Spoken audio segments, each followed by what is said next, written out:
데드리프트를 만약 했다. 무거운 역기를 들고 데드리프트를 막 했단 말이죠.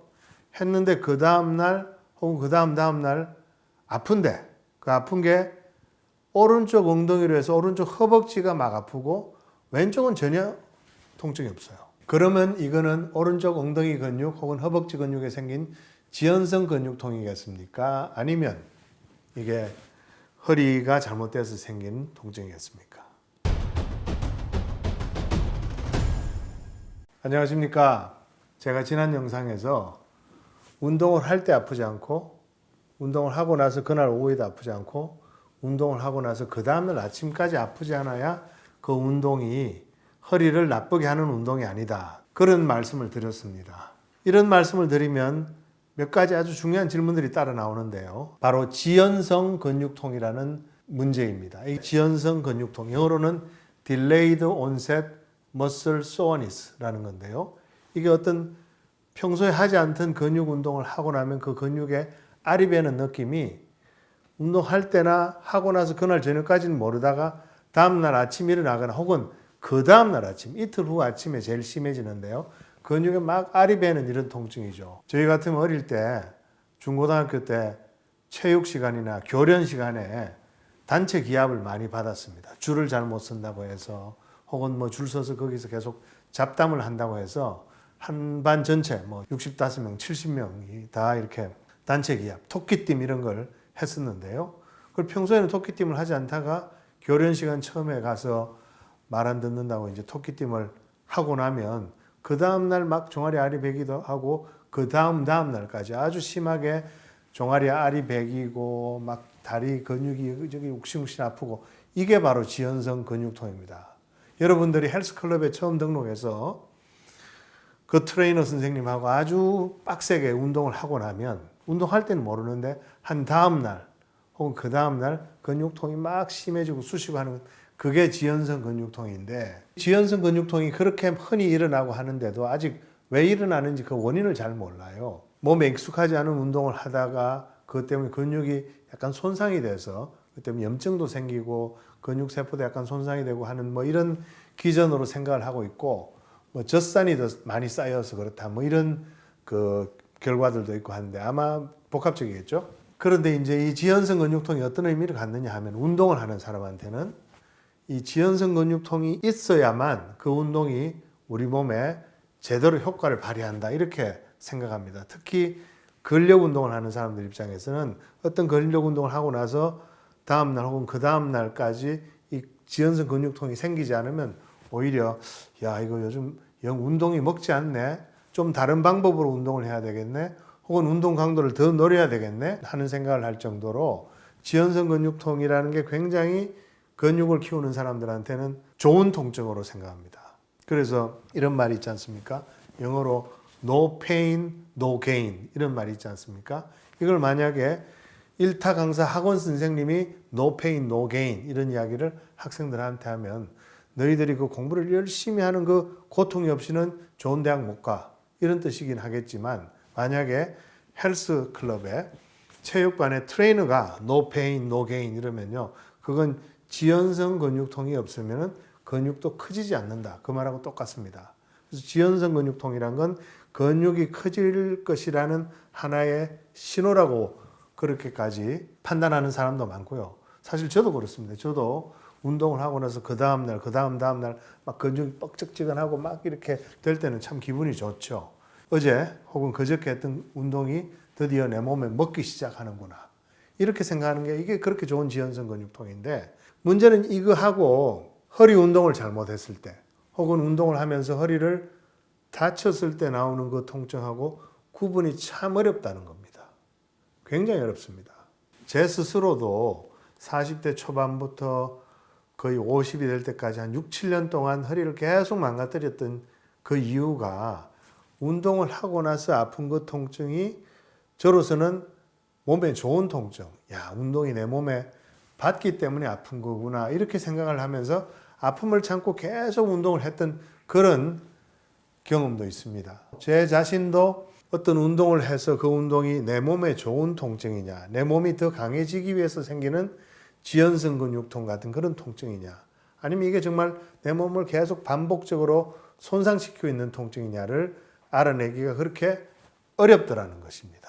그런데 그걸 구분하는 것이 참 중요한데, 왜냐하면요, 운동을 하고 나서 통증이 있는데 그게 만약에 지연성 근육통이라면 그 운동을 계속 하면 할수록 더 내 몸에 좋은 거죠. 더 근육이 커지고 몸이 튼튼해지는 거죠.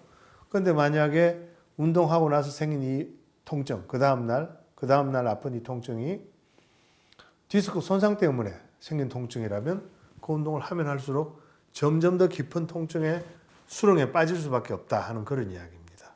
그 두 가지를 구분하는 게 참 어려운데, 그걸 제가 이제 그 100년 운동에 201페이지에 보면요, 100년 운동 201페이지에 표를 하나 만들었습니다. 7-1표인데요. 여기 보면 왼쪽에는 지연성 근육통, 오른쪽에는 근육 방사통. 근육에서 느껴지는 방사통도 아주 지연성 근육통하고 비슷한데, 디스크성 통증도 사실 뭐 비슷하게 감별하면 됩니다. 첫 번째, 느낌은 지연성 근육통은 근육 속에 알이 밴 듯한 느낌이고요. 막 누르면 아프고 그런데, 근육 방사통은 어떠냐? 똑같이 알이 밴 듯한 느낌이고 누르면 아픕니다. 그래서 그 근육이 아픈 통증 양상만으로는 이 두 가지를 구분할 수가 없습니다. 두 번째, 운동 후 발생하는 시기. 지연성 근육통은 운동할 때나 하고 난 그날 저녁까지는 잘 모르다가 다음날 아침에 일어났을 때, 혹은 그 다음날 둘째 날 아침에 사실 제일 심해집니다.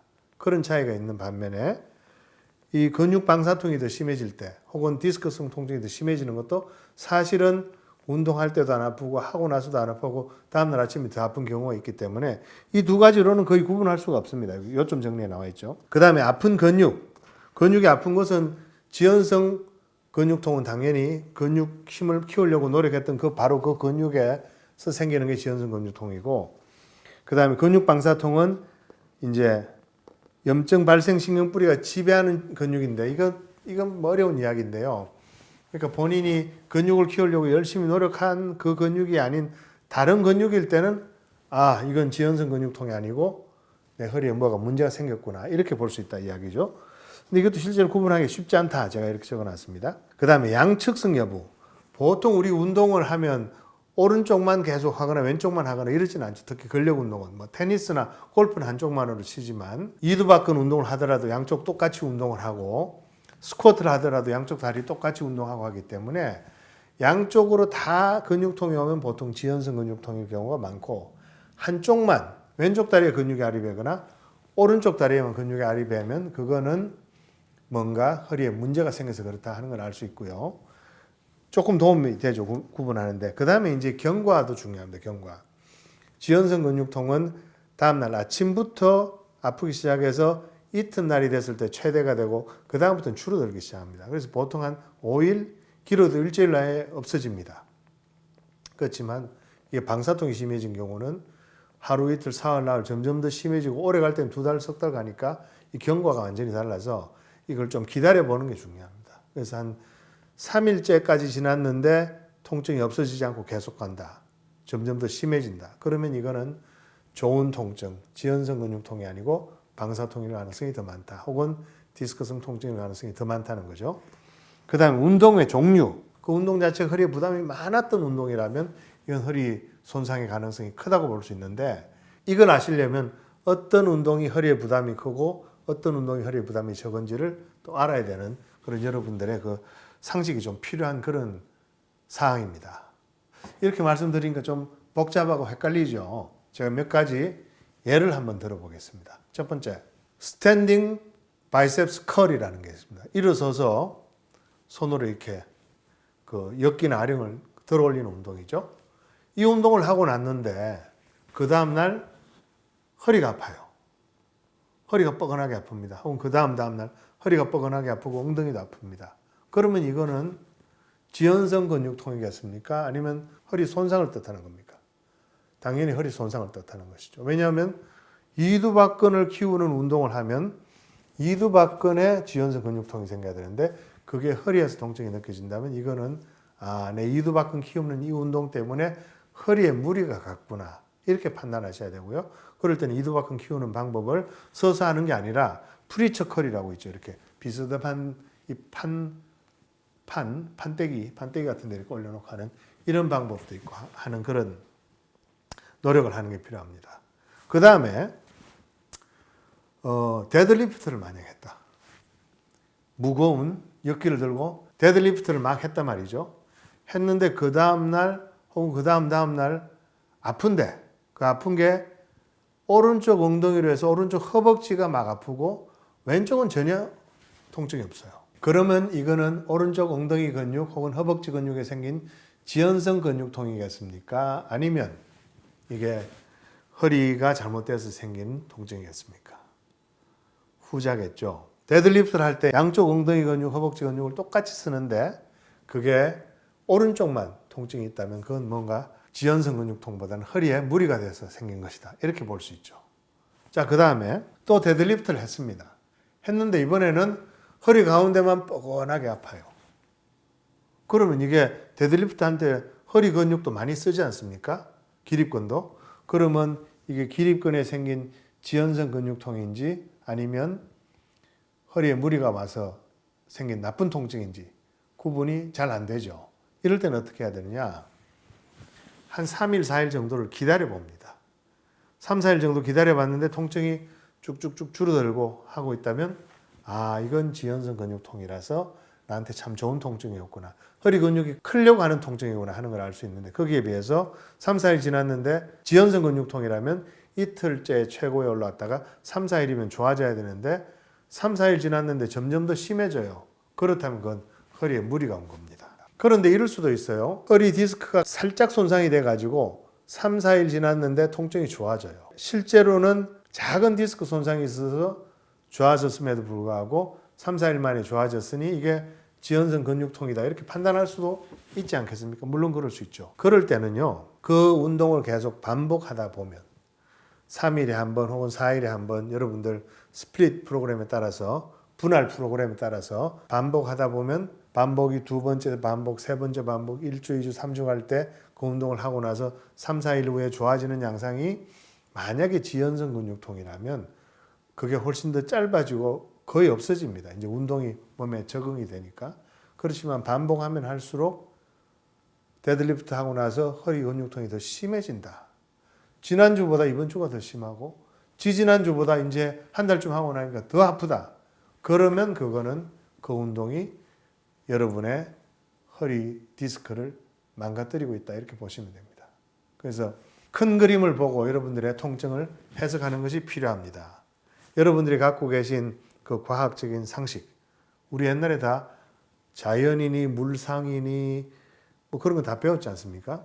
그런 그 과학적인 상식에 입각해서 여러분들이 정확하게 생각하고 왜 그런지를 정확하게 따져들다 보면 여러분들 스스로 답이 나오게 되어 있습니다. 여러분들 몸에서 일어나는 여러 가지 현상들을 하나씩 잘 체크해 보시고 여러분들이 갖고 계신 그 과학적인 논리를 가지고 그걸 잘 해석하는 것이 정말로 중요하다는 생각입니다. 오늘은 여기까지입니다. 고맙습니다.